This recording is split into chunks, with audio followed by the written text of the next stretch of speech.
자, 이게 우리가 얘기하는 9반반 네. NCM 9 플러스예요. 네. MCM 9 9 플러스. 9 플러스니까 이제 9 이상 90% 이상이다. 9 이상 가겠다는 얘기죠. 그렇죠. 앞으로 요거 이제 91, 92, 93, 94 막 이렇게 올려서 네. 출력 밀도를 높이겠다는 거고. 603 우리가 NCM 9반반이라고 얘기하는 아이오닉 5N과 아이오닉 5 페이스리프트 모델 EV9의 요 공정의 배터리가 이제 들어가기 시작을 한 거고, 네네. 계속 니켈 비율을 이제 위로 끌어올릴 겁니다. 그 다음에 이제 요게 556 2556 NCM 811입니다. 811 공정에 여기는 이제 지금- 니켈 비율이 83% 네. 들어가 있고요. 지금 EGMP에 적용되어 있는. 그렇죠. 네. 아이오닉 5 EV6 폭넓게 지금 1세대 모델부터 들어가 있는 배터리.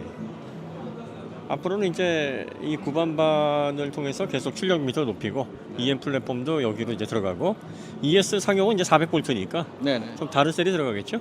그럴 겁니다. 네. 아마 LG 에너 솔루션을 폭넓게 쓰지 않을까 싶은데 ES는. 그럴 수 있죠. 네. 여기 이제 그 공정들 나옵니다. 네, Z 폴딩 기술이 나오고 있고요. 네. 요게 이제 SK온의 그 특허로 생산하는. 이게 사실 알고 나면 별거 아닌데 저거를 생각해 보면 되게 효율이 높은 방식이에요. 근데- 뭐든지 기술이 아이디어는 듣고 보면 별거 아닌데 그렇죠, 그렇죠. 그걸 상용화하고 실용화하기까지가 엄청나게 힘들죠. 근데 저게 어려운 네. 게 그러니까 세퍼레이트가 Z자로 이렇게 지그재그로 가면서 네. 왼쪽에서는 에노드, 오른쪽에서는 캐서드만 이렇게 붙는단 말이에요. 그리고 네. 그 제일 중요한 게 뭐냐면 이런 적층식으로 만들 때는 정렬이 중요합니다. 정렬. 그렇죠. 위아래 정렬이 중요한데 정렬을 맞추기가 굉장히 용이한. 음. 물론 그렇다고 해서 저 공정이 쉽다는 얘기는 아니고요. 근데 이 G폴딩 방식이 완전히 분리해서 적층을 하기 때문에 네. 높은 안정성을 확보를 하고 있다. 그래서 사실 화재 건이 거의 없었어요. 그렇죠. 이 그렇죠. 모델 같은 경우에는. 네.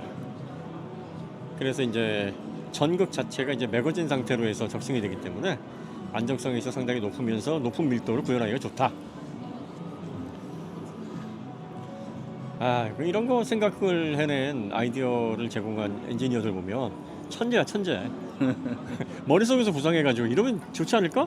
해서 현실화한 거 아니야. 그렇죠. 야. 그래서 공정 기술이 어차피 리튬이온 기술 자체는 다 오래된 거라고 누누이 말씀드렸고 원천 기술 자체가 결국은 다 공정 기술에서 나오는 거라서 이런 공정 기술들을 우리 K배터리 3사들이 가지고 있다는 게 진짜 글로벌 경쟁력의 큰 핵심이라고 볼 수 있습니다. 예, 이제 G폴딩 공정을 보다 보면 분리막이 이제 에너드 캐소드 사이에 들어가잖아요. 네네. 그 차곡차곡 쌓이다가 다 끝나면 마지막에 한 바퀴 이렇게 두르더라고. 그렇죠. 예.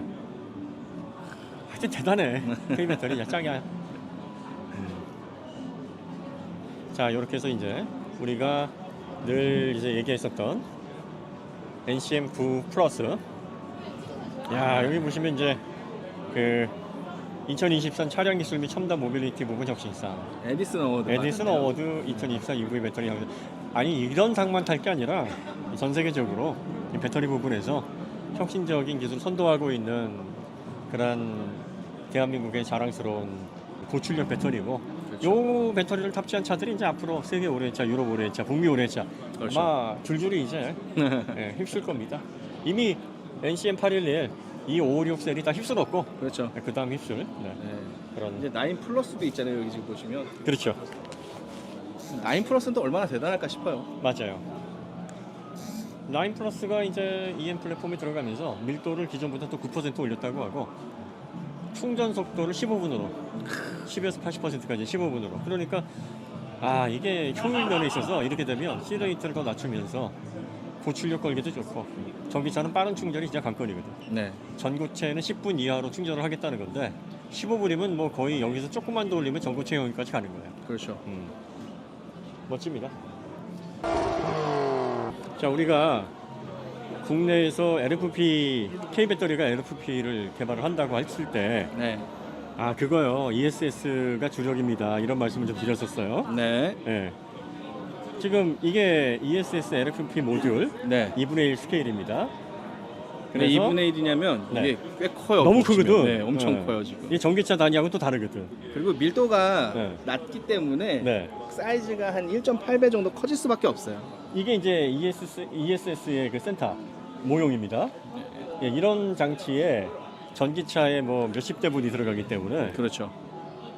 이건 LFP가 아니고서는 사실 비용 문제라든지 현재로서 감당하기가 조금 삼원계로는 어렵다. 네. 그리고 또 삼원계의 지금 현재 생산량을 놓고 보면 전기차 쓰기도 힘든데. 그러니까요. 네. 그다음에 ESS가 보통 일시 이하에서 작동을 하니까 여기도 나와 있잖아요. 맥시멈 C레이트가 0.5C입니다. 보시면. 네. 그럴 수밖에 없어요. 보시면 여기 나와 있죠, 이렇게. 네. 네. 일시도 안 가 이거. 네. 아니 ESS 그 규정 스탠다드가 네. 0.5C예요. 네. 그러니까 LFP가 불안나고 수명 길다고 하는데 하는 게 0.5C. 저희가 항상 0.5C라고 얘기를 하는 게 ESS 기준이거든. 그러니까요. 네. 그러니까 파워뱅크가 이거보다는 약간 높아요. 네. 파워뱅크가 한 1C 정도. 1C 정도 잡죠. 어쨌든 1C 이하에서는 예, 불안나고 최대한 안정적인 그런 특성을 가지고 있는 건 맞는데 약한 힘을 약하게 냈을 때 그때 이제 LFP의 장점이 극대화된다. 그렇죠. 근데 이제 문제는 강한 힘을 막 그건 아니죠. 포텐셜을 넘겨가면서 냈을 때 힘 약한 사람이 무거운 거 들었을 때 허리 나가고 무릎 나가듯이 고시 그런 현상이 레이트에서는 일어난다. 안 돼요.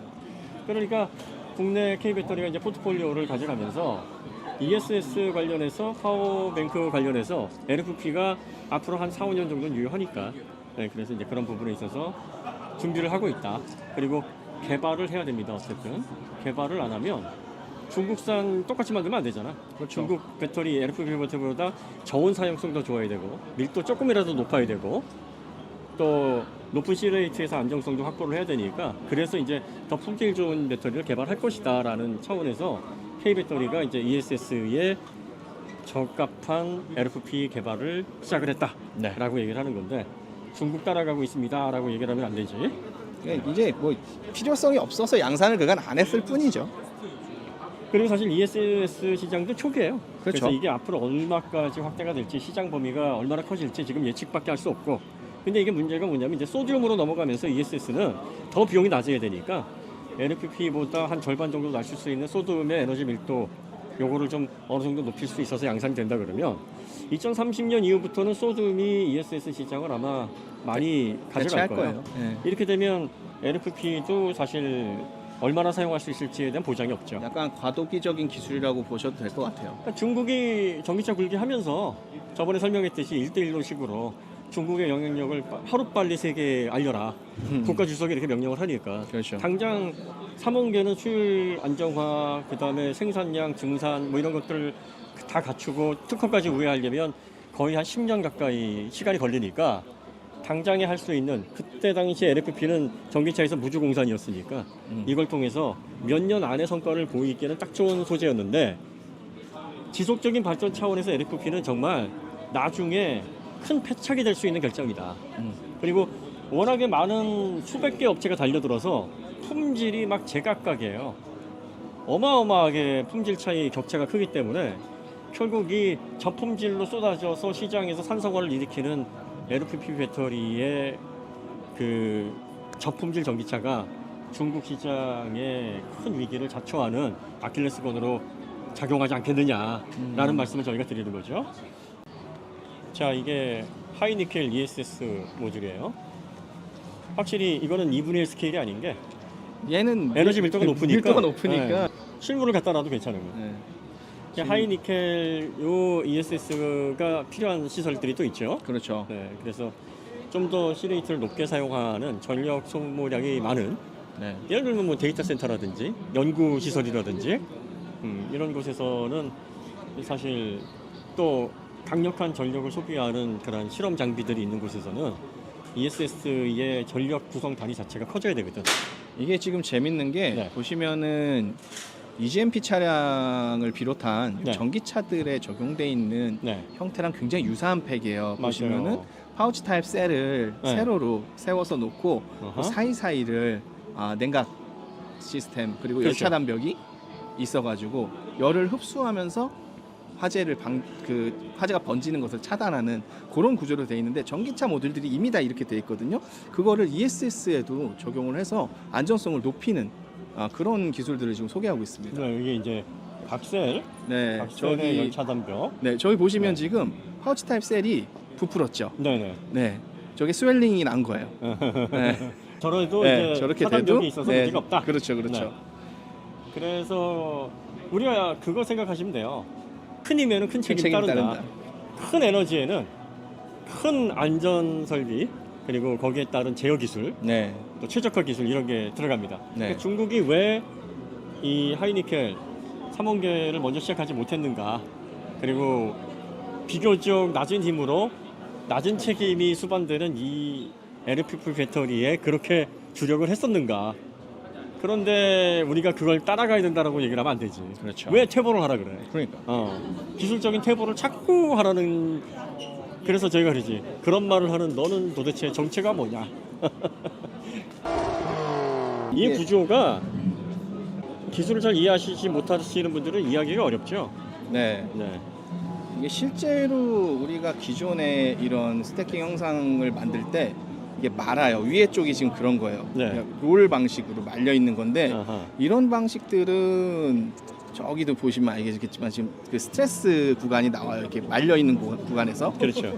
근데 이제 밑에 보시면 제트폴딩 스태킹 방식 같은 경우는 저 부분을 이제 젤리롤이라고 하는데 저 부분이 받는 스트레스가 최소화된다.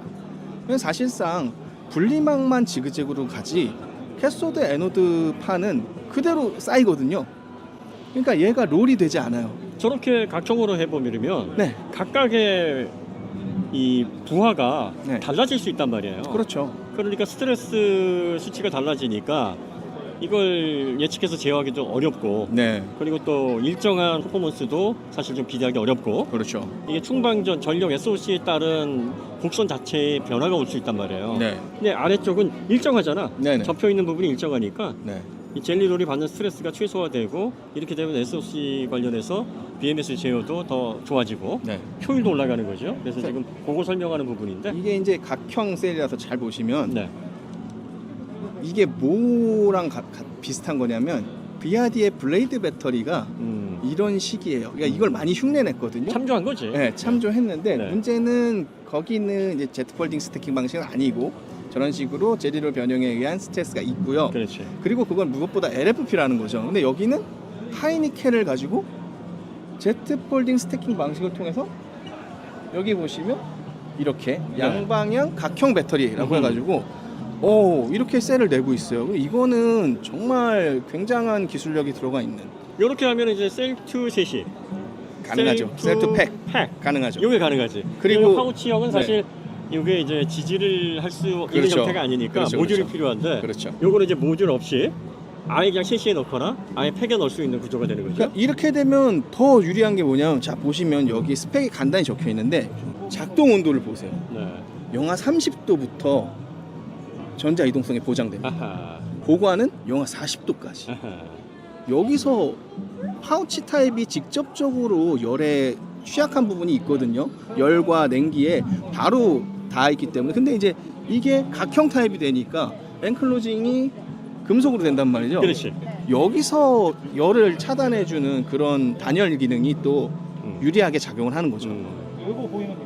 이번에 그 시카고에서 네. 저온에서 대란이 일어났잖아요. 네네네. 최소한 충전이 안 되는 현상은 없다.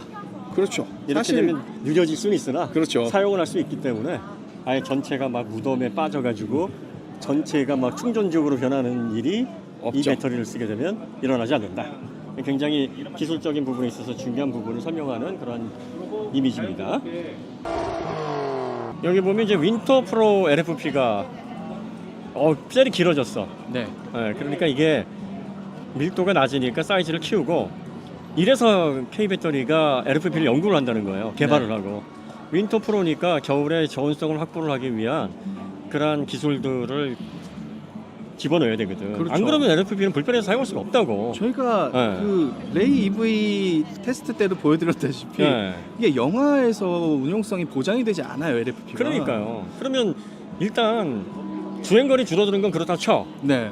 충전이 안 되거나 충전이 막 느려 터지면 오도가도 못 하는 거예요. 그거는 완전히 문제가 되죠. 그럼 이걸 해결을 해야 되고, 그 다음에 전압 강화 현상이 크게 일어나니까 전류 제어를 통해서 SOC 예측이 어렵단 말이에요. 그러면 그렇죠. SOC가 20에서 갑자기 0으로 빠져버리면 네네. 난리 나거든. 그럼 그렇죠. 그 전에 충전기를 물려야 되는데 이게 충전기를 데우고 적정 온도를 올리는데 전력을 다 써버리면 네.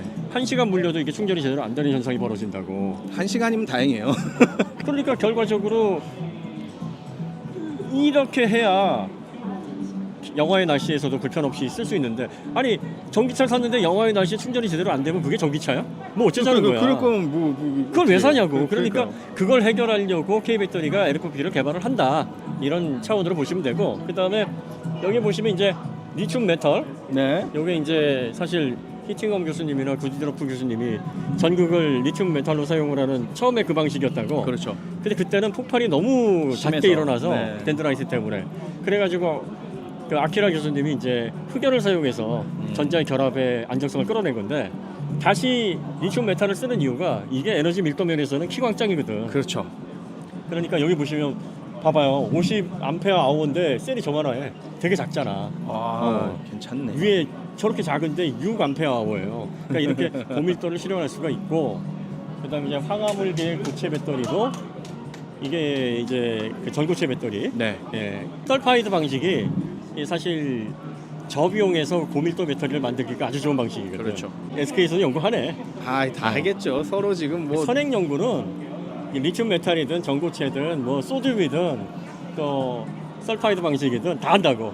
눈치 그리고 싸움이 엄청 날 거예요. 그렇죠. 지금. LFP도 앞으로 어떻게 될지 모르니까 적어도 중국에서 생산하는 그런 저효율 배터리보다는 그래도 K 배터리의 명성이 있고 하니까 전기차에 사용했을 때 문제가 없는 사용성이 확보된 그런 배터리를 적용을 하겠다. 네. 그래서 개발하는 겁니다. 그러니까 여러분들이 K 배터리가 LFP를 개발한다고 했을 때 중국 따라가냐 이 얘기하시면 안 돼요. 그러니까요. 네. 이제는 솔루션 왔습니다. 우리나라의 3대장 중에 하나인, 부스 크네요. 멋집니다. 자, 그럼 이제 여기서 우리가 또 관련된 기술을 한번 살펴보도록 하겠습니다. 전고체 배터리, 고분적의 황화물계. 고분적에는 이제 폴리머 계열이지. 네네. 근데 우리가 이제 리튬 이온 폴리머보다 완벽하게 이제 고분자로 고체로 네. 일렉트로라이트를 대체하는 그런 방식입니다. 그러니까 리튬 이온 폴리머하고 다르고 황화물계, 이 설파이드, 리튬 설파이드 방식이 이제 LG에서 미는 네네. 리튬황 배터리예요. 그렇죠. 차세대 배터리로 밀도를 뭐 얼마까지 높인다 그랬어? 그다음에 이제 리튬 메탄. 예. 그러니까 그다음에 다들 해요. 저거 네. 지금 다들 하고 있는 거예요. 서로 그렇죠, 눈치 보면서. 이 전고체 배터리가 고분자계가 있고 황화물계가 있고, 그다음에 옥사이드 산화물계가 있는데, 산화물계는 사실 크게 전망이 없다라고 생각을 하고 그렇죠. 고분자계하고 황화물계로 지금 나뉘고 있는 것 같아. 토요타에서 지금 미는 것도 황화물계예요. 그렇죠. 근데 이 황화물계가 K 배터리가 또 앞서 있다 그러더라고. 대단합니다. 근데 이제 전고체 배터리와 또 리튬황은 또 달라. 리튬황은 완전히 달라요. 네, 그래서 이 리튬황이 사실 LG에서 돈을 많이 투자를 해서 그쵸. 역점을 두고 있는 배터리인데, 앞으로 이제 고밀도 배터리, 그 출력 밀도가 높은 배터리를 이제 리튬황으로 대체를 하겠다. 그러면 구반반 이후의 세계가 또 리튬황으로 열릴 가능성도 있고, 그럴 가능성이 있습니다. 전고체로 갈지 리튬황으로 갈지는 뭐 우리가 봐야 되겠지만, 어쨌든 K 배터리가 미래를 위해서 준비를 잘하고 있다. 네. 네. 그러니까 아래 보시면 관련된 이제 단위 셀들이 이렇게 나오고 있네요. 지금 보시면 네.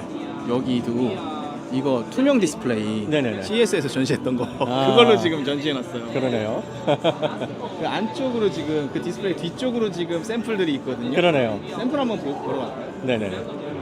613이네. 그다음 중간에 LFP고요. 네. 그 NCM 613 대중차에 들어가는 그런 셀이네요. 사실 이런 게 안정화돼서 저온 사용성도 좋고 적정한 에너지 밀도를 갖추고 있으면서 가격을 낮추는 데 있어서 사실 이게 중요한 거예요. 산업계에서 그렇죠. 대중화를 시키는 브랜드가 사실은 이기게 돼 있어요. 그러니까 여기서도 우리가 흔히 많이들 아시는 거는 621을 많이 아실 텐데 네. 보시면 왜 613이 됐느냐? 코발트를 줄인 겁니다. 줄여야지. 네. 환경 문제도 있고, 그렇죠. 그리고 또 사실 가격도 코발트의 있고. 가격이 너무 많이 널뛰고 있고, 그렇죠. 정치적으로 문제도 있고 분쟁 네. 광물이니까 코발트를 자꾸 줄여가는 추세고, 코발트를 줄이고 망간 비율을 살짝 올림으로써 이래야 또 비용도 낮아지고. 네, 비용이 낮아지고 그리고 이제 공정 기술과 분리막 기술 등의 기타 다른 프로세스들로 이 코발트가 줄어든 부분에서의 상쇄할 수 있는 그런 연구들을 해서 이런 결과물들이 나오는 겁니다. 그 다음에 이제 LFP 모듈을 동일하게 해서 이렇게 되면 이제 공용을 할 수 있지. 그렇죠. 같은 베이스인데 하나는 LFP, 그렇죠. 하나는 삼원계. 지금- 이런 식으로 해서 모듈만 바꾸면 되는 거예요. 지금 저희가 SK 보고 또 지금 LG를 보고 있는데 네. 재밌는 게 뭐냐면 LFP라고 많은 분들이 생각하시면은 각형 셀을 많이 생각하실 텐데 네. 우리는 지금 다 파우치 타입을 베이스로 가고 있단 말이죠. 보다 수준이 있고 그렇죠. 보다 그 에너지 밀도를 더 높일 수 있고 더 어려운 공정에서 우리는 충분히 이런 것들을 만들어낼 수 있기 때문에 그렇지. 여기서 벌써 경쟁력에서 우위를 갖고 가는 겁니다. 그렇죠. 투명 디스플레이 이게 자동차 유리에 붙잖아. 아, 그럼 또 새로운 그러면 세상이 그쵸. 열리는 거야. 그럼 끝나는 그러면 거죠. 이제 헤드업 디스플레이는 이제 옛날 기술 되는 거고. 그렇죠. 그리고 내비게이션을 비롯한 각종 큐레이션된 데이터들이 전면 유리에 펼쳐진다고 생각을 해봐. 와, 그러면 이제 우리가 마이너리티 리포트에서 봤던 그런 그쵸. 장면들이 실제 우리 양산차에서 펼쳐지는 거예요. 그거 되는 거죠. LG가 전장 배터리 관련해서 그리고 또 전자 제어 관련해서 BMS 관련해서 폭넓게 지금 전기차 먹거리를 거의 다 집어가고 있거든. 그러네요. 그러니까 대한민국의 K배터리가 또 전자회사가 이런 식으로 기술 선도를 하고 있기 때문에 자동차 업계 가장 대중차를 잘 만들고 있는 현대 기아와 만났을 때 그 시너지는 진짜 우리가 상상하는 것 이상으로 엄청나게 발휘가 되고 있다. 그러네요. LG는 고성능 배터리, 그러니까 SK온의 구반반 이상의 하이니켈 쪽보다는 보다 대중화되면서 전기차 시장을 선도할 수 있는 안정적인 품질과 저렴한 가격대로 전기차를 대중화할 수 있고 또 그걸 통해서 전기차의 안정적인 사용성을 확보할 수 있는 전장 그리고 또 이런 미래 디스플레이 기술과 관련된 인포테인먼트 이런 쪽을 종합해서 전체적인 그 시장 자체의 밸런스를 맞추면서 리딩을 하겠다 이런 전략인 것 같아. 그렇죠. 전기차 전장 전반에 있어서 LG그룹의 영향력이 굉장합니다 지금. 그러니까 이제 우리나라의 전장 업체 K배터리 없이는 세계에서 한국계나 낄 수 있는 전기차가 안 나올 수 있는 시대가 올 수도 있어. 와. 대단한 거예요. 2101 셀, 롱사이즈 셀이네요. 이게 알루미늄 네. 도킹을 한 제가- NCMA. 네, 제가 말씀드렸던 NCMA. 네, 이겁니다. GM그룹과 합작법인인 JV에서 첫 양산한 프로젝트. 네. 이렇게 하게 되면 이제 에너지 밀도가 높아지면서 안정성이 함께 높아지죠. 그렇죠. 네. 사실 이렇게 롱셀이 되면 네. 어려운 점이 있어요. 음. 롱셀이 되면 저게 길어지잖아요. 네. 그럼 당연히 가운데 쪽이 네. 하중 스트레스를 그렇지. 받습니다. 그럴 수밖에 없지. 네. 그래서 그런 부분에 있어서 실제로 전기차를 만들 때 네. 많은 하중을 분산시키는 그런 설계들이 고려돼야 되는데 다만 그럼에도 불구하고 저런 롱셀을 썼을 때의 그 냉각 면적과 또 캐피시터가 네. 증가하잖아요. 그런 부분들이 373와트 아워로도 있으니까 그러니까요. 셀 하나가 엄청나게 큰 거야 이게. 이런 부분들의 장점을 참아 버릴 수 없기 때문에 이 셀 3개면 6kW하고 넘어. 이런 롱셀 연구가 계속 되어질 수밖에 없는 거죠. 또 재밌는 건 그 밑에 보시면 사이즈는 더 작아요. 네. 그런데 캐피시터가 더 커. 이건 그러니까. 473.1이에요. 네. 그러니까 이런 것들이 가장 고용량의 그 에너지 밀도가 높은 셀인데 그렇죠. 이런 셀들이 들어가야 무게를 낮추고 네. 또 효율을 높이고 높은 C레이트에서 안정적인 사용성을 이끌어낼 수 있고 그렇죠. 고출력 차를 만들기도 좋은 그렇죠. 거죠. 네, 그래서 이런 것들은 중량이 많이 걸리는 이 상용차들 그렇죠. 이런 차들의 사실 구반반도 상용차에 먼저 적용하기 위해서 만든 거거든요. 원래는 그랬죠. 에너지 밀도가 높아야 결국적으로 고토크를 견뎌낼 수 있고 그렇죠. 그래야 고중량의 상용차를 운영하는데 유리하거든. 그걸 이제 고성능에 걸면 또 거기에 대한 장점이 극대화되니까 다 해결되는 거지. 그리고 상용차가 되면요. 네. 일단 용량이 너무 커서 네. 패스트 차징을 안 할 수가 없거든요. 아, 그럼요. 그러다 보니까 오른쪽 위에 보시면 이제 모듈 팩인데 이거는 네. 272B 모듈이라고 해서 네. 이것들은 이제 음극에 실리콘을 추가해서 실리콘 음극재로 도핑을 해야 충전 속도가 빨라집니다. 그렇죠. 그래서 패스트 차징이 가능한 쪽 고시레이트로 초급속 충전이 가능하게 만드는 네. 그런 설계들이 적용되어 있는 모듈이고요. 사실 양극재는 충전 속도랑 크게 관계가 그렇죠. 없고 음극재 쪽에서 어떤 식으로 전자 결합을 이끌어내느냐 이게 충전 속도를 크게 좌우하거든. 그렇죠. 에노드에 실리콘 주석 코팅을 통해서 결국 충전 속도를 높여서 패스트 차징 이게 사실은 전기차 기술에서 가장 핵심이 되는 부분인데 빠른 충전의 이점을 많은 분들이 간과를 하신단 말이야. 아, 그게 제일 중요한 그러시면 건데. 안 돼. 그 셀 자체가 기니까 모듈 자체도 이렇게 좀 네. 큽니다. 네. 그래서 이런 식으로 구성이 되어 있다. 결과적으로 다양하게 각 자동차에 맞게, 상용화 플랫폼에 맞게, 그리고 또 고성능 승용 전기차에 맞게, 또 산업용에 맞게 K빅토리가 정말 다양한 분야에서 업계를 선도하기 위해서 기술 개발에 총력을 기울이고 있고, 그러니까 뭐 특허를 우회하기가 어렵다느니 뭐 SK도 우회한다고 했는데 걸렸잖아요. 2조나 토해냈잖아요. 근데 2조 토해내고서 그쵸. 이를 갈았나 봐. 우리가 진짜 다시는 이런 수모를 겪지 않을 것이다 하면서 지금 나오는 성과들이 또 SK에서도 외계인 몇 명 잡아다 가지고 있는 것 같아요. 그런 것 같아요. 그 요즘 이제 전기차 시대가 되면서 그 UF의 좌표가 고장이 났는지 대한민국에 다들 와가지고 불시착을 하나 봐. 특히나 또 이제 외계인들도 이과 외계인들이 많이 와서 아주 좋은 현상입니다. 당분간 문과는 사절, 이과만 좀 오고, 이과가 이제 성과를 내면 그러면 이제 문과도 와서 노벨 문학상도 좀 타고 이제 우리가 그래야지. 그런 시대가 됐습니다.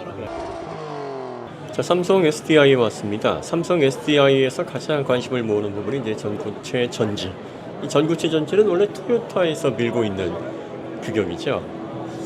배터리에서 가장 문제가 뭐냐면 리튬이온 3원계 2차 전지에서 두 가지 문제가 지금 가장 해결돼야 될 시급한 문제다. 첫 번째는 밀도 문제입니다. 밀도를 배터리 팩 기준으로 킬로그램당 500W까지를 그래도 끌어올려야 이게 내연차 수준의 경량화를 이룰 수 있다. 지금은 전기차가 무거워요. 무거운 이유가 에너지 밀도가 떨어져서 그렇습니다. 현재 리튬이온 3원계 전지의 1kg당 에너지 밀도가 대략 280W 내외거든요. 이거를 거의 2배 가까이 끌어올려야 되는 게 이제 난제입니다. 이게 당면 과제죠. 밀도가 높아져야 같은 80kWh의 배터리가 들어가더라도 무게가 그 밀도가 올라가는 만큼 감소합니다. 이렇게 되면 배터리가 차지하는 무게 비중이 떨어지게 되니까 결과적으로 전기차를 좀 더 가볍게 만들 수가 있다는 거죠. 현재 회생제동이 가장 전기차 기술에서 큰 화두로 작용을 하는 것도 회생제동이 물리 브레이크의 부담을 줄여주는 하나의 중요한 요소로 작용을 하기 때문에 에너지의 회수라는 측면에 있어서도 중요하지만 결과적으로 무거운 자체가 안정적으로 제동 성능을 열화 없이 계속 유지할 수 있도록 모터의 특성을 활용하는 부분에 있어서 매우 중요하다 이렇게 얘기를 하고 있는 것도 경량화 문제에 있어서 전기차가 벽에 지금 부딪혀 있기 때문이에요. 이걸 극복하려면 전고체 전지처럼 리튬 메탈과 같이 전극을 뭐 메탈 방식으로 해서 에너지 밀도를 크게 올리는 방식의 그런 공정이 필요하고요. 이제 두 번째가 화재입니다. 두 번째 이게 화재가 가장 전기차를 지금 사야 될지 말아야 될지 고민하시는 분들 중에서 이 고민을 많이 하실 텐데 이 2차 전지가 왜 화재의 위험을 갖고 있느냐? 그 구성을 하고 있는 여러 가지 재료들 중에서 전해액 때문이에요. 일렉트로라이트라고 하는 전해액이 화재 원인이 됩니다. 이 전해액은 6브라인산 리튬과 솔벤트 그리고 첨가제로 구성이 되어 있습니다. 가연성 물질이에요. 그런데 음극 쪽에서 충방전을 반복하다 보면 음극제가 구리 호일 동박에 발라져 있는데 이 구리의 입자들이 이온화가 되면서 여기에서 덴드라이트라고 불리는 이물질, 가지처럼 생긴 이물질들이 자라나게 됩니다. 사실 이 덴드라이트 크기를 보면 상당히 미세한데 이 배터리의 양극과 음극 그 사이를 막고 있는 분리막 이 한 층도 상당히 얇거든요. 모형을 보시면 그게 뭐 큰 것처럼 두꺼운 것처럼 보이는데 실제로 얇은 막들로 만들어져 있어요. 얇은 알루미늄 막 그리고 얇은 구리막 그리고 그 가운데를 P나 PP 같은 얇은 비닐 같은 분리막이 분리를 해서 그 분리막 사이를 이온이 왔다 갔다 하면서 전자를 떨어뜨려서 이제 부하를 일으켜 전력을 내는 구조를 가지고 있는데 이 이온이 아무데나 전자를 방출하지 않고 잘 유도를 해서 정해진 위치에서 전자를 방출할 수 있도록 유도하는 게 바로 전해액입니다. 근데 이 전해액이 가연성이기 때문에 덴드라이트가 음극 쪽에서 자라나서 뾰족뾰족하게 생성되는 그 과정을 계속 거치다가 분리막을 뚫어버리면 이 분리막이 양극과 음극을 분리시켜가지고 스파크가 일어나지 않도록 막아주는 역할을 하는데 분리막이 뚫어지니까 그 부분에서 스파크가 일어나는 거죠. 그렇게 되면 그 스파크로 인해서 전해액에 불이 붙고 이게 화재의 원인이 되는 겁니다. 그러니까 2차 전지에서 가장 문제가 되는 이 전해액의 스파크로 인해서 불이 붙어서 이게 연쇄 화재로 번져서 열폭주로 가는 이걸 막으려면 이 전액을 다른 물질로 대체를 해야 되는 거예요. 뭘로 대체를 하냐면 화재 염려가 없는 메탈 소재, 고체 소재로 바꾸겠다는 겁니다. 그러니까 양극과 음극 그 사이에 액체 형태로 존재하는 그 전액을 다 고체로 바꾸니까 전고체, 솔리드 스테이트 배터리라고 불리는 거예요. 그러면 에너지 밀도를 메탈 전극을 사용해서 높이고 지금은 이제 흑연에서 전자가 결합하는 아키라 박사님이 고안하신 그 방식으로 2차 전지, 3호계 전지든 리튬 이산철 전지든 그렇게 해서 만들어지는데 이 그래파이트 층에서 전자가 결합하는 이 구조를 아예 반응이 높아서 활성 반응이 뛰어나서 에너지 밀도를 크게 끌어올릴 수 있는 메탈 전극으로 바꾸고 그리고 그 사이에 일렉트로라이트 불을 낼 수 있는 가연성 물질인 전해액을 고체 타입으로 메탈 방식이든 아니면 전해액만큼 이온이 활발하게 이동을 할 수 있는 이온 유도를 잘 할 수 있는 그런 소재의 고체 전해질 이걸로 바꾸겠다는 거예요. 자 이렇게 되면 에너지 밀도가 올라가니까 지금 탑재되는 전기차에 탑재되는 배터리 팩의 반 정도 사이즈에도 비슷한 용량을 구현할 수 있으니까 전체 무게가 감소하고 무게가 감소한다는 건 공차 중량이 줄어든다는 거고 공차 중량이 줄어들게 되면 거동 안전성이라든지 출력을 체감 출력을 내는 부분에 있어서라든지 비클 다이나믹스 부분 모든 부분들이 다 좋아지고 그리고 또 부품의 내구성도 다 증가를 하니까 결과적으로 이렇게 해서 완성도를 높이고 그리고 불 붙는 전액에 아예 2차 전지에서 사라지고 전체를 다 고체로 하기 때문에 화재 위험성도 예방할 수 있으니까 이 배터리야말로 정말 꿈의 배터리가 아니냐. 그래서 이제 토요타에서 2017년부터 우리는 전고체 무조건 개발해서 전고체로 미래 전기차 시장을 대비할 것이다. 그래서 벌써 한 7년 정도 전고체 부분에 엄청난 비용을 투입을 해서 밝혀진 것만으로도 한 15조 이상은 뭐 토요타에서 이렇게 쓰겠다는 발표를 했고 아마 전고체 배터리가 상용화 된다는 시점이 지금 토요타가 맨 처음 2017년도에 전고체에 올인하겠다고 발표한 그 시점에서 넘어갔거든요.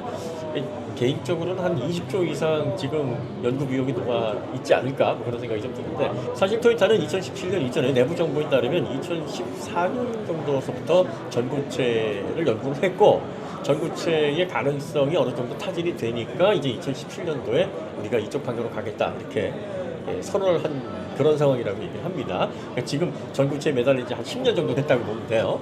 자, 그래서 이제 토요타가 언제나 전고체를 발표할까 지금 기다리고 있는 시점인데 갑자기 삼성 SDI가 야, 그 전고체 우리가 해보니까 뭐 어렵지 않겠는데? 그래서 작년 2013년에 네이처 에너지에 삼성 SDI에서 하나의 원천 기술을 소개를 했는데 자, 문제는 이제 전해질이 고체로 이루어졌다 보니까 사실 음극 쪽에서 덴드라이트가 발생하는 건 이 어쩔 수 없는 현상이거든요. 정확하게 이 덴드라이트가 어떻게 밝혀지는지 그 원인을 다 찾아내지 못했다라고 지금 이야기를 하고 있는데 그 원인을 알면 발생하지 않도록 하는 방법을 알았겠죠. 그러니까 이 동박에서 계속 총방전을 반복함으로써 생기는 이온화에 따른 이물질 생성을 현재 기술로는 막을 수 있는 방법이 없으니까 일단 덴드라이트가 발생을 하더라도 이 덴드라이트의 영향을 받지 않고 충방전 효율이 떨어지지 않고 SOH가 줄어들지 않게 하는 그런 공정 개선을 하는 것이 관건인데 문제는 전해액이 고체로 이루어져 있잖아요. 그러니까 덴드라이트가 발생을 하면 지금의 액체 방식의 일렉트로라이트는 사실 별 영향을 받지 않습니다.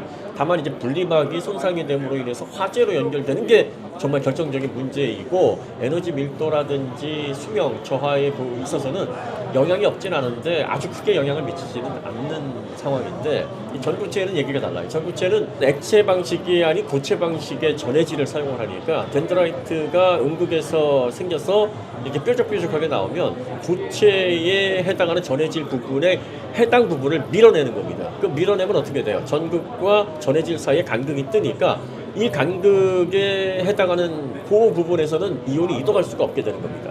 그런데 이 덴드라이트가 몇 개 안 되면 문제가 안 되는데 이게 충방전을 반복하다 보면은 막 굉장히 이 덴드라이트 수가 자잘하게 미세한 것들이 많이 늘어나게 되는 거죠. 그렇게 되면은 아무리 미세해도 이게 티끌모아 태산이라고 전체 캐피시터를 떨어뜨리고 결과적으로 이게 SOH에 악영향을 줘서 재충전 횟수를 급격하게 저하시키는 원인으로 지금 작용을 하는 겁니다. 지금 전고체 배터리에 올인하는 토요타를 비롯해서 대부분의 전고체 연구자들이 이 문제 때문에 너무 골몰을 앓아서 처음에 전고체가 에너지 밀도도 높고 효율도 잘 나오고 뭐 다 좋은데 충방전을 계속 반복을 하면서 갑작스럽게 재충전할 수 있는 그 사이클이 급격히 떨어지는 이런 현상이 발생하거나 사용할수록 에너지 밀도가 떨어지는 이 문제가 정말 심각한 문제거든요. 그럼 이제 덴드라이트가 발생하더라도 이 문제를 어떻게 해결할 것인지 다양한 방법을 지금까지 고안을 해봤지만 별로 효용성 있는 그런 방법들이 제시가 되질 않았는데 삼성 SDI에서 네이처 에너지에 실린 그 기술 자료들이 왜 이렇게 엄청난 주목을 받았냐면 삼성은 이 덴드라이트 문제를 해결하기 위해서 음극 부분에 이 전해질과 음극재가 닿는 그 사이에 은 나노 소재를 사용해서 5 마이크로미터 두께의 은탄소 나노 입자 복합층을 거기에 집어넣는 방식으로 이 문제를 잡았다 이렇게 발표를 한 거예요. 자, 마이크로미터는 1000분의 1mm입니다. 그러니까 5 마이크로미터면은 1000분의 5mm라는 얘기죠.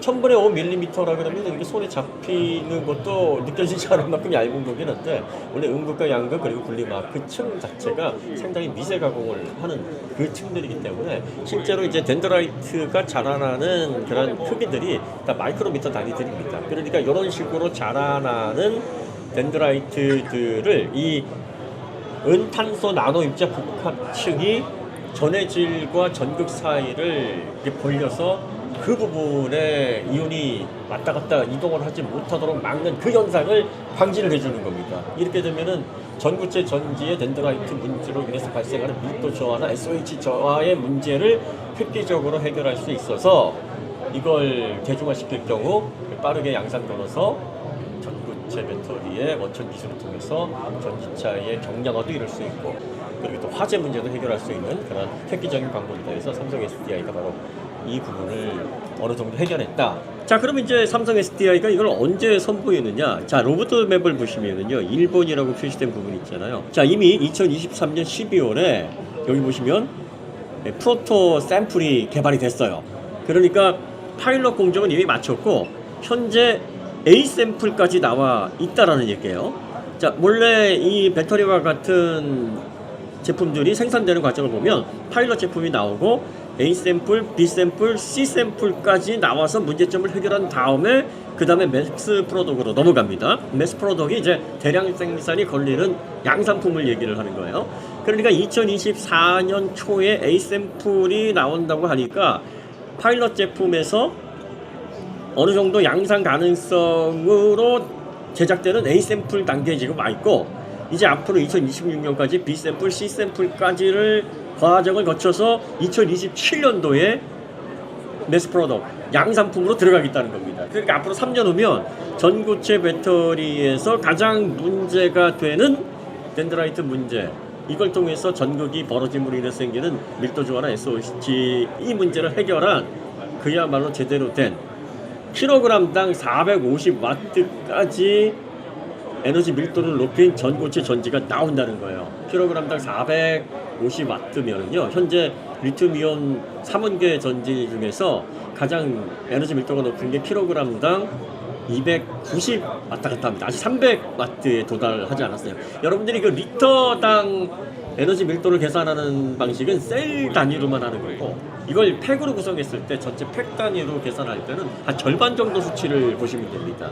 그러니까 3원계 리튬이온 전지에서 가장 에너지 밀도가 높은 제품 대비 1.64배나 높은 겁니다. 한 64% 이상 에너지 밀도를 높인 거예요. 그러니까 그 비율만큼 경량화를 이룰 수 있고 그리고 가장 문제가 되는 수명 문제 덴드라이트로 인해서 전극이 벌어짐으로 인해서 전극과 전해질 사이가 벌어짐으로 인해서 생기는 이온이 이동하지 못하는 그 간극이 넓어지면 넓어질수록 이제 SOH가 저하되는 이 문제를 본격적으로 해결한 삼성 SDI 전고체가 2027년도에 출시가 된다. 그럼 토요타는 언제 출시를 할 것으로 지금 이야기를 하느냐? 토요타가 2025년도에 샘플을 내서 이걸 대량 생산하는 시점이 지금 대략 2027년 정도를 보고 있다고 하는 건데 이렇게 되면은 삼성과 토요타가 선보이겠다고 하는 현재 전고체 전지의 로드맵이 비슷한 수준이고 현재 토요타는 하기로 한다는 그 시점이 계속 뒤로 밀리고 있고 성과가 제대로 나오지 않고 있는 상황이라서 토요타가 2027년이라는 약속을 과연 지킬 수 있을 것인가. 그리고 삼성 SDI가 물론 삼성 SDI도 이 약속을 지키리라는 보장은 없죠. 밀려서 연계될 수 있는 가능성은 충분히 있는데 이 공법이 과연 매스 프로토까지 잘 연결이 되면 3원계 리튬이온 전지에서 전고체 전지까지의 패권도 K배터리가 가지고 올 수 있는 이런 굉장히 흥미로운 상황이 지금 벌어지고 있다. 여러분들이 이 부분에 조금 관심을 가져보시면 좋을 것 같아요. 가장 이제 관심을 모으는 게 단결정 양극재다. 다결정은 뭐고 단결정은 뭐냐. 쉽게 얘기하면 지금 현재 배터리에 상용화되어 있는 배터리 양극재가 다결정입니다. 다결정을 사용을 해서 이걸 단결정으로 바꾼다고 하니까 공정 개선을 한다는 얘기예요. 자, 그럼 다결정은 뭐고 단결정은 뭐냐? 이거 어렵게 생각하실 거 없어요. 부분적으로는 결정을 이루지만 전체적으로는 하나의 균일한 결정이 아닌 경우는 우리 다결정이다 이렇게 얘기를 합니다. 단결정은 그러면 크기가 단일하다, 일정하다는 얘기죠. 규칙적인 배열이 고체 전체에 균일하게 이루어져 있다. 이러면 단결정입니다. 당연히 다결정은 크기가 제각각이니까 밀도를 높이거나 충방전을 계속 반복했을 경우에 입자 사이의 간극이 계속 벌어져서 밀도가 저하되거나 수명, SOH가 저하되는 구조적인 문제를 가지고 있습니다. 당연히 다결정보다는 단결정이 균일하게 되어 있으니까 훨씬 더 밀도를 높이거나 SOH를 높게 가져가는 데 유리한데 입자를 균일하게 만들고 이거를 도핑을 하는 이 기술이 쉽겠습니까? 어렵겠습니까? 뭐 그냥 크기가 조금 차이가 있더라도 가공을 해서 이걸 섞어가지고 양극재로 사용하는 것보다 훨씬 더 어렵다. 상식적으로 이렇게 느껴지게 되는 거죠. 바로 이 단결정의 양극재를 가지고 4695 배터리를 만들어서 결과적으로 단결정이 니켈 비율을 최대 97%까지 올리겠다라고 하는 게 이번에 금양에서 소개된 4695 배터리. 그래서 고밀도 배터리 그리고 SOH가 크게 향상된 아주 품질 높은 원통형 배터리를 통해서 앞으로 이게 테슬라가 고성능 모델을 기획을 하거나 긴 거리의 전기차를 기획을 하게 되면 당연히 이런 고성능 배터리에 관심을 안 가질 수가 없게 되는 거니까 이 원통형 배터리 이 부분에 있어서의 패권을 가져오는 데 있어서 굉장히 청신호가 밝혀지는 그런 제품 출시다 해서 여러 많은 분들이 관심을 갖는 거예요. 무슨 말씀인지 이해가 되시죠? 그러면 단결정을 그동안 왜 못 걸었냐? 단결정으로 양극재를 가공하는 것 자체가 쉽지 않죠. 공정 자체가 상당히 좀 어렵고 그 다음에 양극과 음극을 만드는 전극 공정에 롤프레스 과정이 있어요. 압연 과정인데 이 압연 과정에서 양극재 입자가 손상이 될 수 있습니다. 그렇기 때문에 이제 단결정을 사용을 하게 되면 순수 단결정을 사용함으로써 오는 그 효과를 100% 얻기가 쉽지가 않아요. 그래가지고 이제 양산 초기에는 어차피 이 압연 과정에서 효율이 크게 떨어지지 않는 다결정을 그동안 많이 사용했는데 결과적으로 순수하게 단결정을 사용하기에는 좀 어려우니까 단결정과 다결정 양극재를 아마 섞어서 단결정의 장점을 어느 정도 가져가는 방식으로 이제 하이브리드 형태로 아마 초기에는 양산이 걸릴 거예요. 그러니까 순수하게 단결정을 사용했을 때 얻어지는 뭐 니켈 함량 97%까지 올려서 에너지 밀도를 아주 극한으로 올리고 그걸 통해서 또 단결정의 장점인 SOH를 아주 훌륭하게 투명을 높게 가져가는 그 부분도 해결하려면 앞으로 계속 공정 개선을 통해서 배터리를 제작하는 과정을 통해서 완성도를 계속 끌어올려야 되는데 어쨌든 공정 개선이 이루어지는 첫 번째 단계인 단결정 양극재로 들어가는 그 관문을 열었다. 이게 굉장히 이제 중요한 소구점인 거죠. 그 첫 번째 모델이 이제 469 금형에서 원통형 배터리, 테슬라에서 사용하는 46mm 지름의 그 높이는 뭐 4680으로 시작했다가 이제 95로 됐다가 뭐 125, 125 높이는 에너지 밀도 구별에 따라서 이제 앞으로 어떤 게 핵심 포인트로 표준화가 될 것인지를 좀 지켜봐야겠습니다만 어쨌든 46mm 이 구격에서 제작되는 원통형 배터리에서 단결정을 사용함으로 인해서 얻어지는 밀도를 높이고 그리고 또 충방전을 반복함으로써 생기는 입자 간의 간격이 넓어짐으로써 오는 수명 저하 문제, SOH 저하 문제 이 문제까지도 해결할 수 있는 그런 공정을 앞으로 계속 개선해 나갈 수 있는 그런 첫 번째 관문을 최초로 열었다. 세계 최초로. 그러니까 우리가 에코프로에 가서도 이걸 봤었고요. 포스코 소재가공 대한민국 대표 기업이죠. 예, 여기에서도 이제 단결정 관련된 양극재를 여러분들이 보셨는데, 관련해서 이제 대한민국에서 이러한 세계 최초의 공정, 가장 밀도를 높이면서 수명을 높게 가져갈 수 있는 그런 핵심이 되는 양극재 과정에서 이렇게 세계를 리드할 수 있는 기술력을 지금 적용을 하고 있는데, 그 중에 이제 금형이 그 중에 하나다. 여기에서 이제 여러분들이 큰 의미를 찾으면 될 것 같고, 실제로 양산을 통해서 어느 정도 공정 개선에 따른 효과가 나타날지, 요거는 실제 차에 적용이 됐을 때 그때 우리가 종합적으로 한번 나오는 수치들, 테스트 결과들, 이런 것들을 한번 종합적으로 살펴보셔야 될 것 같아요. 그럼 이제 관련해서 장점만 있느냐? 그렇지 않죠.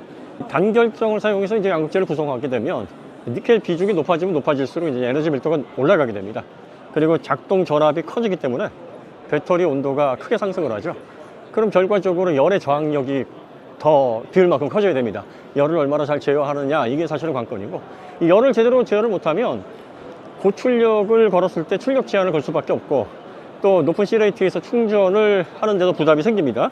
이걸 어떻게 잘 극복을 했는지가 문제고, 그 다음에 현재 양극재 관련해서도 니켈 관련해서 함량을 높인 하이 니켈 양극재도 니켈 소재를 여러 가지 섞어서 사용을 합니다. 그러니까 단결정을 적용을 하더라도 단결정을 순수하게 단결정만으로 구성을 할 수가 없으니까, 아까도 말씀드렸듯이 롤프레스 과정에서 입자가 손상될 수 있기 때문에 이런 것들을 통해서 손상에 따른 효율 저하를 최소화하기 위해서 단결정을 얼마나 섞을 것이냐, 이게 관건이에요. 그러니까 이제 말하자면 하이브리드형에 해당하는 초기 형태는 단결정과 다결정이 섞여 있는 하이브리드 정도, 그렇게 우리가 해석을 하면 되는데, 어느 정도 비율로 섞을 것인가, 사실 이런 거 알려주면 좋은데 여기다 기업 기밀입니다. 이걸 알려주게 되면 경쟁업체에서 양극재는 블렌딩하는 그 비율에 따라서 또 어떻게 섞느냐, 그리고 그 결정을 어떤 크기로, 예를 들어서 뭐 1에서 2 마이크로미터냐 아니면 3에서 5 마이크로미터냐, 배터리의 규격에 따라서, 용도에 따라서 양극재의 입자 크기를 가공을 하게 되는데, 이런 것들이 기업 경쟁력에 있어서는 굉장히 큰 결과를 좌지우지하는 공법의 가장 핵심적인 부분이기 때문에, 말하자면은 레시피에서 양념을 얼마나 넣느냐 빼느냐 뭐 이런 문제지 않습니까? 그러니까 이런 것들을 수치적으로 다 공개는 하지 않지만, 어쨌든 다결정 구조에서 단결정으로 넘어가면서 배터리의 밀도, 동작 전압을 높이고 에너지를 더 많이 담을 수 있고, 또 충방전 반복함으로 해서 생기는 입자 간의 간격을 통해서 SOH가 저하되는 이 근원적인 문제, 사실은 배터리가 수명 저하되는 SOH 저하 문제가 가장 큰 문제거든요. 이거를 해결할 수만 있다 그러면 배터리의 가치, 가격 대비 가치, 상업적인 가치는 엄청나게 높아지는 거죠. 방식, 의도, 아이디어, 시도는 좋았는데 실제로 제품에 적용을 해보니 뭐 크게 기존의 다결정 방식의 양극재에 비해서 아주 드라마틱한 성능 향상을 보여주지 못한다, 뭐 이런 것들은 시간을 두고 우리가 좀 알아봐야 될 부분이 아닐까 싶습니다. 니켈 비율을 96%까지 단계별로 이렇게 올리겠다. 2024년도에는 92, 그 다음에 94, 96 이렇게 높이겠다는 거예요. 이게 높아지는 이유가 단결정을 사용할 때 처음에는 이제 단결정만으로 사용하기 좀 힘들어요. 그러니까 다결정하고 좀 섞어서 사용을 해야 됩니다. 아변 공정 때문에 입자가 손상되면 단결정을 쓰나 마나니까 그걸 좀 어느 정도 보완하기 위해서 다결정하고 섞어서 사용을 하면서 92%로 일단 시작을 하고, 그리고 나서 공정 개선을 통해서 아변 공정에서 계속 니켈 함량 비율을 높일 수 있는 그런 공정 개선을 통해서 96%까지 끌어올리겠다는 거죠. 네. 그런 설명을 지금 하고 있는 겁니다. 그 양극재는 사실 눈으로 보이는 부분이 아니기 때문에 실제로 제품이 돼서 이게 전기차에 올라갔을 때 밀도가 어느 정도 나오느냐, 그리고 또 SOH, 잦은 충방전을 통해서 수명 저하가 얼마나 덜 일어나느냐, 사실 이걸 가지고 판단드려야 되는 부분이라서, 이렇게 앞으로 하겠다라고 하는 것만 믿고, 야 그러면 이제 니켈 비율이 저렇게 하이 니켈 구성으로 고밀도를 실현하게 되면 다 씹어먹는 거냐, 결과가 나와서 우리가 그걸 눈으로 확인할 수 있는 수치들을 봐야죠. 그 다음에 저렇게 밀도가 높아지게 되면 또 보다 높은 전압에서 동작을 하니까 아무래도 열을 더 잘 제어를 해야 됩니다. 배터리는 열과의 싸움이에요. 엔진도 그렇지만 배터리도 열과의 싸움을 통해서 성능 저하를 막아야 되고, 고시 레이트에서 충전을 걸었을 때 충전 그래프도 일정하게 나와야 되고, 또 화재 방지와 관련된 다양한 안정성도 확보를 해야 됩니다. 그러니까 그러한 부분들이 단결정 그 양극재 소재를 통해서 얼마나 개선이 될지 우리가 좀 지켜봐야 될 부분입니다. 결과가 나오고 그 결과가 세계적으로 인정을 받았다 그러면 누구보다도 대한민국 국민들이 격찬을 하고 박수를 하고 응원을 해야 되겠습니다만, 아직 결과가 나오지 않은 그런 상황에서는 좀 더 신중하게 관찰하고 또 의심해보고, 이게 과학적인 사고예요. 그래서 일단 세계 최초의 양극재 기술을 선도하고 있다. 대한민국 기업이 그 어떤 기업도 시도하지 못하는 그런 양극재 부분에서의 기술 개혁, 또 그걸 통한 업계를 선도하는 리더로서의 역할을 지금 계속해서 이렇게 나가고 있다. 이렇게 되면 이제 세계 최고의 결과물이 나오는 거고, 또 국산 전기차와 합쳐져서 엄청난 시너지가 생기는 거겠죠? 포스코에 왔습니다. 포스코는 아시다시피 소재 가공 기업입니다. 특히 배터리에 들어가는 양극재, 음극재, 이걸 통해서 K배터리가 양질의 배터리를 만들 수 있도록 소재를 제공하는, 어떻게 보면 이제 영화를 만들 때 각본을 쓰는 가장 근간이 되는 그런 사업을 펼치고 있고요. 포스코의 소재 가공 기술은 뭐 전 세계에서 최고 수준이다, 이렇게 여러분들이 보셔도 무방합니다. 에코프로의 신화를 낳은 모태가 되는 기업이기도 하죠. 네. 여기서 이제 가장 눈에 띄는 게 단결정, 여기도 양극재가 나옵니다. 단결정 NCM86, 니켈 비율이 86%까지 들어가 있는 거죠.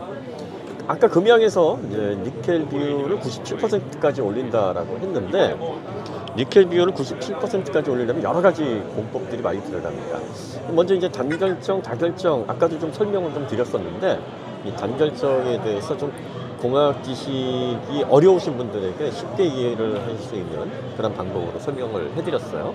초보자분들은 뭐 크기와 비교를 해서 다양한 크기, 뭐 하나의 크기 이렇게 설명을 하면 아 그런가 보다 하고 바로 이해를 하시는데, 보통 경우는 이제 소위 말해서 환자분들이 많이 들어오시고 혈압에 계신 분들도 계시기 때문에 이렇게 설명을 해드리면 조금 그거는 완전히 맞지 않는데 이렇게 생각하실 수 있으니까, 요 포스코 이왕 소재 가공 관련된 기업에 부스에 왔으니까 조금 더 깊이 한번 들어가 보겠습니다.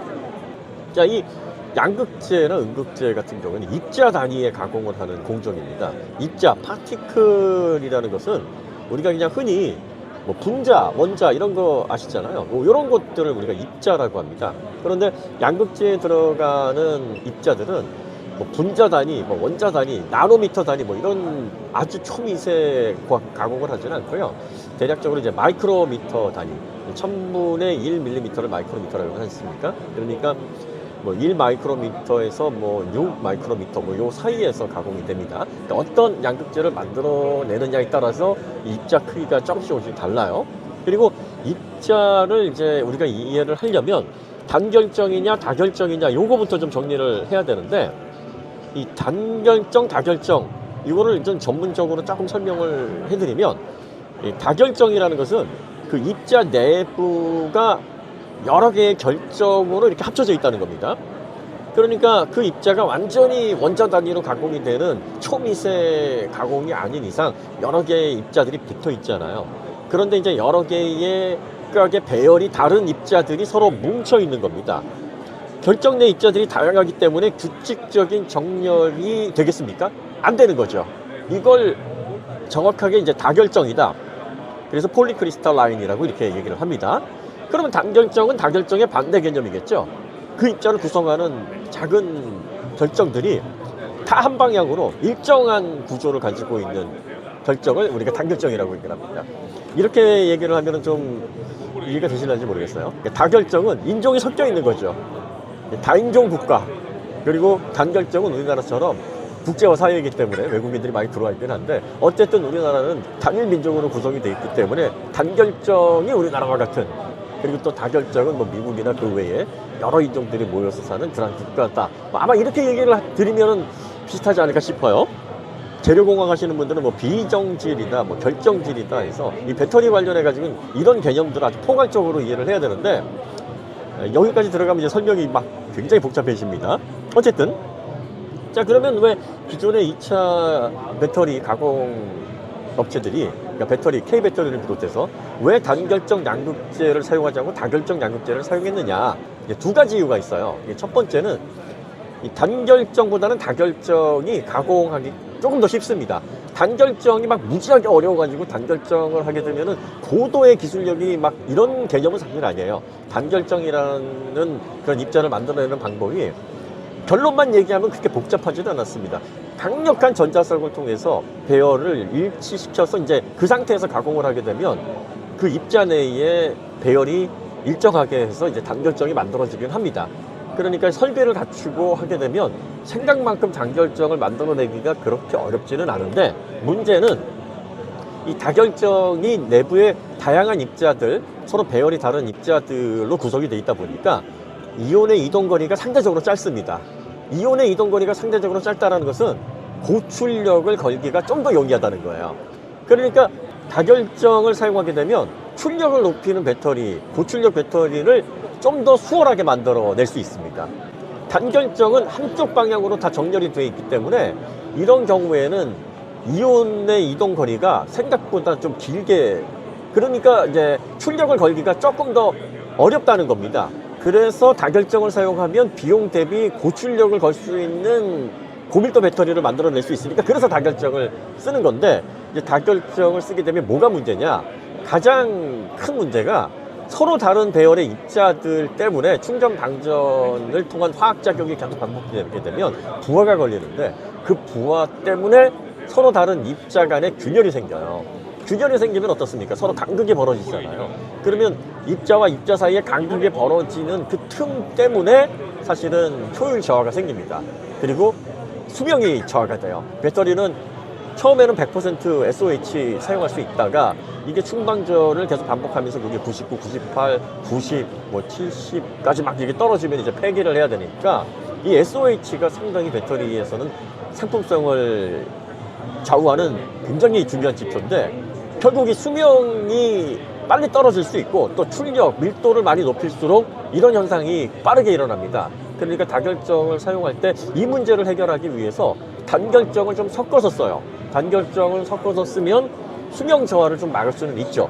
그만큼 출력을 쉽게 올리기는 좀 어렵습니다만, 근데 아까 제가 말씀드렸듯이 단결정을 사용하게 되면 이온의 이동 거리가 늘어나니까 결과적으로 출력, 고출력을 걸기 위해서 조금 어려운 그런 특성이 돼버리는데, 이 문제를 해결하지 못하면 고출력, 고밀도 배터리를 만들기 어렵잖아요. 그래서 이 문제를 어떻게 해결하냐면 코팅, 도핑 방식으로 해결을 합니다. 도핑을 통해서 이 이온 간의 이동을 좀 더 활발하게 해서 그 효율을 높이는 거죠. 그럼 이제 이온이 활발하게 단결정에서 고밀도를 실현하기가 좋으면 결과적으로 고밀도, 고출력 배터리에서 충방전 반복함으로 인해서 오는 입자 간의 균열로 인해 수명이 저하되는, SOH가 저하되는 문제까지도 단결정 양극재로 해결을 할 수가 있는데, 문제는 단결정을 만들어 놓고 여기에다가 출력 밀도를 높일 수 있을 만큼의 또 도핑을 해서 이거를 순수하게 가공을 하는 그 과정이 사실은 좀 어렵다. 그리고 이제 또 하나 문제가 있어요. 또 하나 문제가 뭐냐면, 이렇게 해서 이제 출력 밀도를 높여버리면 작동 전압도 높아지고 열도 많이 납니다. 그러니까 열의 저항이 강하도록 양극재를 또 가공을 해야 되는데 이게 쉽지가 않죠. 그리고 또 하나 이제 근원적인 문제가 하나 있는데, 뭐냐면 저쪽의 제작 과정 중에서 롤프레스가 이렇게 구현이 돼 있어요, 모형으로. 요거를 잠깐 가서 보시면, 자, 여기 롤프레스가 있는데, 이 롤프레스 이게 뭐냐면 양극재는 알루미늄 호일, 알박에 붙게 됩니다. 그리고 음극재, 그라파이트층으로 구성이 되어 있는 음극재는 동박, 구리 호일에 붙게 되어 있어요. 근데 이걸 어떻게 붙이냐면 무거운 롤로 압연 방식으로 눌러서 붙입니다. 얇게 해서 눌러서 붙여요. 그러니까 롤이 막 눌러가지고 막 쫙 붙이는 거예요. 그럼 어떻습니까? 압력이 생기죠. 큰 압력으로 알박이나 동박에 양극재, 음극재가 잘 붙도록 이렇게 막 밀어서 붙이는 거니까 이 압력 때문에 뭐가 생기냐면 입자에 손상이 생깁니다. 입자에 손상이 생기게 되면은 배열이 일정해서 동일한 입자의 성질을 갖는 단결정 같은 경우에는 그 구조가 깨질 수 있어요. 그 구조가 깨지면은 어떻습니까? 단결정을 사용했을 때 효과가 떨어질 수밖에 없는 거죠. 그렇기 때문에 순수하게 100% 단결정으로 사용하기보다는 비율, 일정 비율을 다결정과 단결정을 섞어서 하이브리드 방식으로 이제 사용을 하는 그런 경우가 많습니다.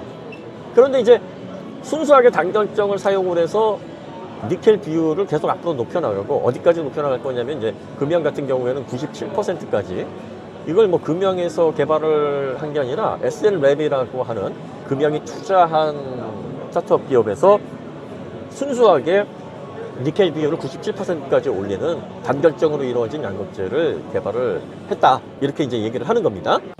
자, 그 다음에 이제 에코프로도 역시 단결정 관련된 소재를 지금 역점을 두고 계속 완성도를 높여나가고 있는데, 현재는 이제 92% 정도까지 달성을 했고, 앞으로 96%까지 니켈 비율을 끌어올려서 밀도를 높이겠다. 지금 이렇게 얘기를 하고 있거든요. 그러니까 이런 식으로 롤프레스 공정에서도 단결정 구조가 크게 손상이 되지 않고, 그리고 또 도핑을 통해서 단결정의 고출력을 걸기가 어려운 구조적인 문제점도 해결을 하고, 그 다음에 다결정처럼 출력 걸기는 용이하나 충방전이 반복되면서 입자 간의 간극을 통해서 이 SOH가 저하되는 이 근원적인 문제, 이게 사실 배터리에서 가장 2차 전지에서 가장 심각한 단점이라고 부각되는 건데, 이 문제까지 해결을 해서 2차 전지의 품질을 완전히 높이면서 수명이 긴 고출력 배터리는 이거야말로 이제 꿈의 배터리라고 얘기를 할 수 있거든요. 그러니까 일부 기사에서 뭐 꿈의 배터리라고 이렇게 헤드라인이 붙은 건 출력이 굉장히 높은데, 그 높은 출력에서 일반적인 평범한 출력의 2차 전지만큼 SOH를 가져갈 수 있다 그러면 이거야말로 현재 입장에서는 이제 꿈의 배터리다, 이렇게 얘기할 수 있거든요. 그래서 이 단결정에서는 그런 의미가 있다. 여러분들이 그렇게 이해를 하시면 되고, 포스코, 에코프로, 그리고 또 금양에서 4695의 양극재를 공급받는 SLLab, 이런 데서 이제 이런 기술들을 놀라운 성과를 통해서 전 세계를 리딩을 하고 있다라고 지금 발표들을 하는 거예요. 그러니까 여러분들이 뭐 이런 발표만 가지고 우리가 다 믿을 수는 없잖아요, 사실. 뭐 그렇게 하겠습니다라고 해서 뚜껑을 열어봤는데 이제 못했던 기업들이 좀 많이 있지 않습니까? 그러니까 한다고 했으니까 관심을 가지고 한번 우리가 지켜보고, 결과가 나오면 그 결과를 기준으로 우리가 배터리와 관련된 그런 정확한 지식들을 통해서 잘 그런 것들을 판단을 나중에 하시면 될 거예요. 뭐 처음에 나왔는데 처음부터 야 이게 뭐 말이 되냐, 뭐 이거 좀 뻥 같다, 이렇게 의심하는 것보다는 기술을 이해하고 또 그 기술이 어떻게 실제 제품에 적용이 돼서 그걸 통해서 많은 사람들에게 앞으로의 전기차 관련된 배터리 환경을 개선해 줄 것인가, 이런 것들을 우리가 날카로운 눈으로 확인을 한 다음에 최종적으로 결론을 내리면 되는 거예요.